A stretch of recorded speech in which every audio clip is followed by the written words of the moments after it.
España se clasifica para su octava Eurocopa consecutiva gracias al tanto de Gavi frente a una Noruega ante la que ha ido de menos a más. Los de Luis de la Fuente lucharán hasta el último partido por el liderato del grupo. Vamos a repasar y analizar lo que ha ocurrido en la victoria del combinado español frente a la Noruega de Haaland, Ødegaard y compañía.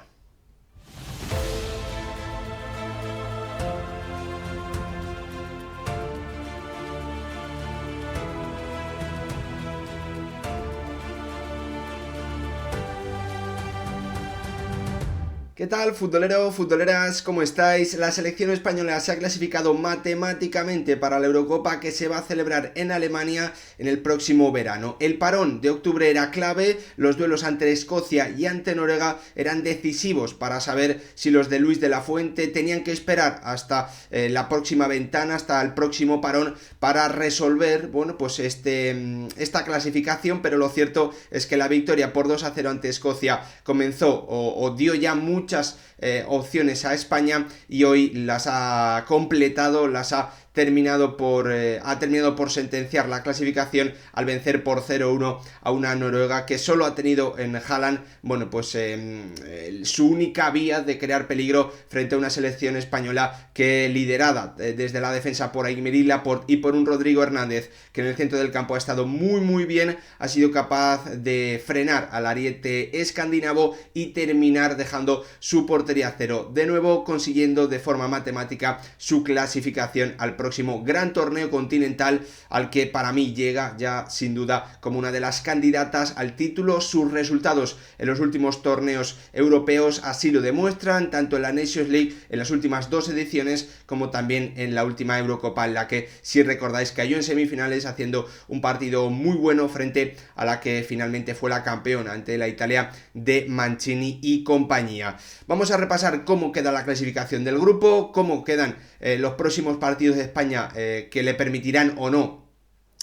luchar o conseguir la primera plaza del grupo frente a una Escocia que también con esta victoria del conjunto español se ha clasificado matemáticamente para la cita del próximo verano. Pero antes, como siempre, pediros que si os gustan este tipo de vídeos dejéis vuestro like, os suscribáis, activéis la campanita y lo más importante de todo, que me dejéis también vuestra opinión en comentarios sobre lo que os ha parecido la victoria de España en el día de hoy por 0-1, quién han sido para vosotros los mejores jugadores y qué os ha parecido el combinado escandinavo, qué os ha parecido Haaland, qué os ha parecido Ødegaard. Todo me lo podéis dejar abajo, ahí os leo y vamos debatiendo. Como os digo, vamos a revisarlo primero la clasificación. España se queda con 15 puntos después de 6 partidos disputados, 5 triunfos, una derrota, exactamente lo mismo que una selección escocesa que ahora mismo está en la segunda plaza por la diferencia de goles que favorece al combinado de Luis de la Fuente. España, ya clasificada matemáticamente, luchará por el liderato del grupo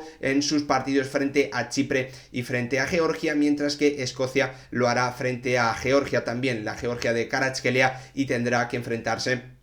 bueno, a la Noruega de Haaland, Ødegaard y compañía, ya sin que el conjunto escandinavo tenga ninguna posibilidad de estar en la próxima gran cita del fútbol europeo al haberse quedado ya sin ningún tipo de opción en su derrota al caer derrotada frente a España en el día de hoy. Un partido en el que para mí España ha ido de menos a más clarísimamente, en el que ha comenzado, bueno, sufriendo y permitiendo que Noruega tuviese acciones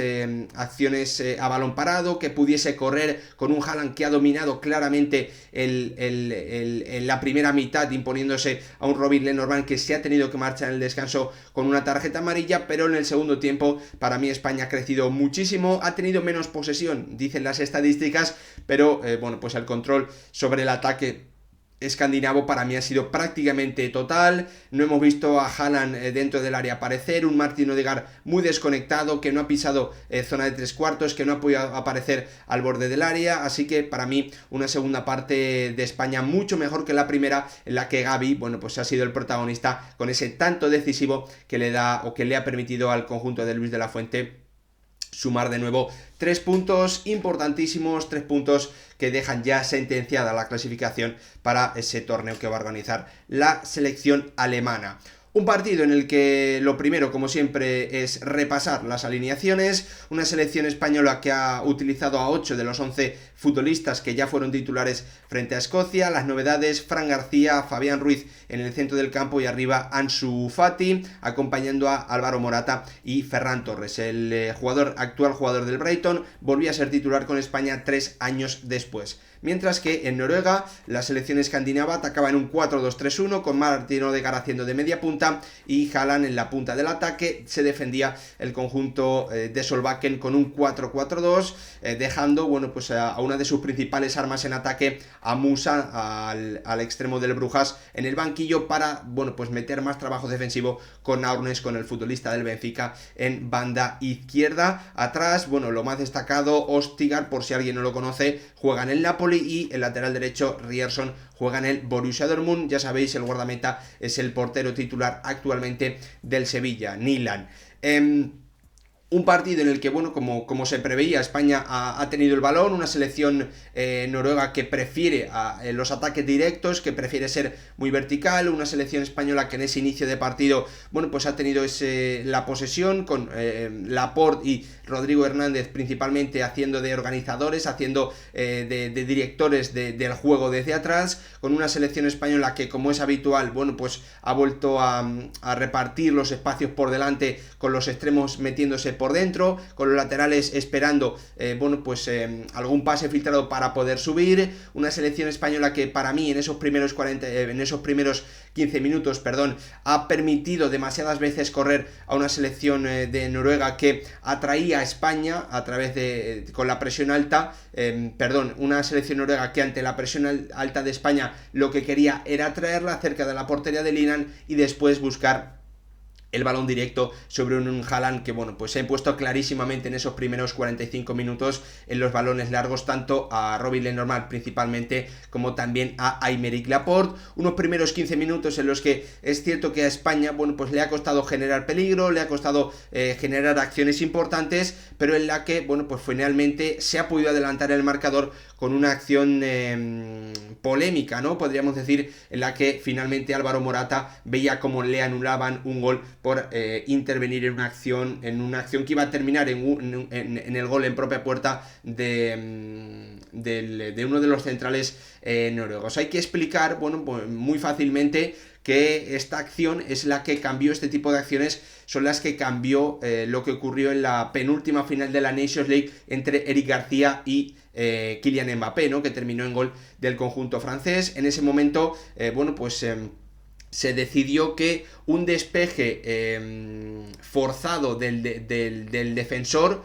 era fuera de juego, porque se veía condicionado, porque esa acción al límite, ese mal despeje, venía provocado por la posición en fuera de juego del rival, ¿no? Eso es lo que se decidió. Por lo tanto, en esta ocasión está bien aplicada la regla. ¿Qué ocurriría? ¿En qué tipo de acción no se anularía? ¿Sería gol válido? Si el defensa noruego, sin nadie a su alrededor, se hubiese equivocado y hubiese introducido el balón en su portería, Morata, pese a estar en posición de fuera de juego, como ningún jugador español hubiese intervenido en el error del jugador noruego, esa acción hubiese acabado finalmente gol. No sé si lo habéis entendido. Hay mucha diferencia entre un mal despeje provocado por una situación al límite en la que te ves forzado por la posición antirreglamentaria de tu rival. Eso es una cosa, ahí se anularía el gol, y donde no se anularía es un mal despeje en un error no forzado del futbolista al que le llega el balón, ¿no? Por lo tanto, creo que la diferencia es bastante clara entre una acción y otra. En esta ocasión, el jugador noruego se ve forzado a hacer un mal despeje por la posición de fuera de juego de los futbolistas españoles que tenía alrededor. Es una acción al límite, mucha diferencia con una acción en la que no hay un error o el error no está forzado por la posición de sus rivales. Dicho esto, a mí España en los primeros 45 minutos la verdad es que no me ha gustado, principalmente porque ha permitido a Noruega tener acciones de peligro con muy poquito, ¿no? Que han llevado o que no han en las que Noruega ha tenido que hacer muy poquita cosa para tener esas acciones, con errores no forzados de Dani Carvajal en otra acción en la que para mí se vuelve a equivocar en un principio muy básico de un lateral, que cuando está encerrado cerca de su banderín, en vez de tirarla por fuera de banda, se intenta meter hacia adentro y al final terminas pudiendo provocar un error muy grave, acciones a balón parado en la que España no ha estado contundente en los despejes, acciones en las que después de un centro al segundo palo, malos despejes, por ejemplo de Fran García, metían el balón de nuevo en el centro en el punto de penalti prácticamente, y ha permitido que Haaland tenga la mejor ocasión que ha tenido el futbolista, el ariete noruego, en todo el partido, con una Aymeric Laporte que ha salvado en esa primera parte en las dos acciones que ha tenido el futbolista del Manchester City, al que conoce muy bien, obviamente por haber compartido vestuario y entrenamientos en el día a día con él. La verdad es que el actual futbolista de la Liga de Arabia Saudí está dando un rendimiento muy alto, pese a todo, pues el debate que había generado sobre si se tenía que convocar a futbolistas que estuviesen en una liga menos competitiva como está él, y lo cierto es que para mí su rendimiento, pues está siendo muy alto en estos parones de selecciones con Luis de la Fuente. En el día de hoy para mí ha sido el jugador más importante de la selección española, por lo bien que ha distribuido el juego desde atrás y por esas acciones defensivas cuando el partido iba a un 0-0, la primera provocada por un muy mal despeje de Fran García, como ya ocurrió en el duelo frente a Escocia de hace unos días. En esa ocasión la salvó Rodrigo, en esta ocasión la ha salvado Aymeric Laporte, como os digo. Un primer tiempo en el que a España le ha costado generar peligro más allá de esa acción de Álvaro Morata, un Morata que ha participado mucho del juego y que para mí ha dado buenas soluciones, pero al que al que el primer tiempo se le ha afeado completamente, obviamente por ese error, ¿no? de intentar meter y marcar un nuevo gol con la selección, igualando a David Silva y colocándose un poquito más cerca del podio de máximo goleadores del combinado español. Lo cierto es que, una primera parte en la que yo creo que España, sobre todo, había sufrido atrás con acciones poco elaboradas y poco, por decirlo así, meritorias del conjunto noruego, con muchos envíos en largo, ganando Haaland muchas acciones directas sobre los centrales de España, pero con el Aymeric Laporte destacando, un Fran García y un Ansu Fati que han vuelto, como ya ocurrió en la primera parte del partido de España contra Escocia, a no aportar prácticamente nada. La banda izquierda de España es un problema en ataque, clarísimamente, con un Morata participativo, con un Gavi que había empezado bien pero que se ha terminado diluyendo, con un Rodrigo, es cierto, para mí destacando, y con un Fabián que que ha aparecido, que ha tocado, que ha participado, pero que tampoco ha podido dejar su sello en el encuentro. Lo cierto es que en el segundo tiempo, ya hemos visto cambios desde el inicio, con la entrada de Oyarzábal, con la entrada de David García, y lo cierto es que entre esos cambios y el gol tan rápido de Gavi, nada más comenzar, minuto 49, un gol que se ha concedido después de muchísima revisión, yo creo que eso, ha girado completamente el partido y se lo ha puesto muy de cara a una selección española que ha podido adelantarse en el marcador después de una acción en un centro de Fran García, el rebote o el disparo de Ferran Torres, el rebote de Álvaro Morata, el bloqueo al tiro de Oyarzábal y finalmente Gavi, el mejor colocado dentro del área, el único que ha podido finalmente meter el balón en la portería de Nyland para poner a España por delante, para darle calma, para levantar o para hacer que los nervios del conjunto noruego estuviesen a flor de piel, y yo creo que ahí hemos visto los mejores minutos de una selección española que, al contrario que lo que había ocurrido en el primer tiempo, ha controlado prácticamente por completo el ataque del conjunto local, que en la segunda parte no ha podido apenas correr y apenas ha tenido acciones a balón parado, ¿no? Por lo tanto, España muy seria en defensa, teniendo el balón, moviéndolo mucho mejor por dentro, más combinaciones entre Rodrigo, Fabián y Gavi, una España que, como os digo, ha circulado mejor el balón, que lo ha movido con más velocidad, que ha utilizado más cambios de orientación, que ha permitido también, esa posesión, que es cierto que ha sido menor que en el primer tiempo, pero que para mí ha sido más importante que lo que había ocurrido en una primera parte en la que había tenido pérdidas, y en esta ocasión apenas ha concedido ningún tipo de contraataque. Haaland apenas ha aparecido, una selección española muy seria, que en los últimos minutos, sobre todo gracias a a la participación, a la entrada de Sorloth y de Musa, bueno, pues ha visto cómo aparecía una nueva amenaza en la banda izquierda, pero ahí Dani Carvajal para mí ha estado muy bien en el aspecto defensivo, frenando al futbolista del Brujas, y bueno, pues y que no ha podido conectar en ningún momento con Haaland y con Sorloth dentro del área, con un Martín Odegaard muy desaparecido y con una selección española muy seria que para mí ha ido de menos a más en el encuentro y que se ha terminado llevando los 3 puntos que le permiten clasificarse para su 8ª Eurocopa consecutiva. El conjunto de Luis de la Fuente luchará hasta los últimos partidos por la primera plaza del grupo frente a la Escocia de McTominay y compañía. Lo contaremos, lo analizaremos como siempre aquí en el canal. Os espero en la cajita de comentarios, quiero saber vuestra opinión. Nos vemos en el próximo vídeo, gracias por verlo.